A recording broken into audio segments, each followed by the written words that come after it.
Hey everyone. I was working on this website and I wanted to try using Framer Motion to do some animations.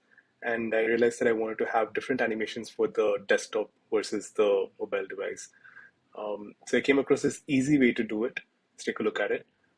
For this, we'll be using Framer Motion, of course, and we'll also be using this use media query hook from MUI to find out the size of the screen, right? So here I'm creating this constant as desktop and calling this use media query hook and passing in 600 pixels, which if you're using Tailwind is same as using the SM, right? So this will return if it is a desktop, will return true.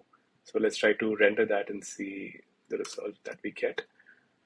Yep. So over here, if you see, it's returning true for this, whereas for the mobile version, it's returning false. So we know that the hook is working.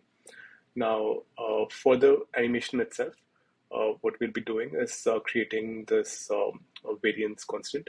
And if it is a desktop, then I'm setting these values for the animation, right? Initial opacity 2 and from all the way across the screen 1000. Let's say we wanted to do from left of the screen. So let's say minus 500 and we want to come to 0. And whereas for the mobile device, let's say we want to come from below to up. And if I save this now, yep, you see, it's two different animations.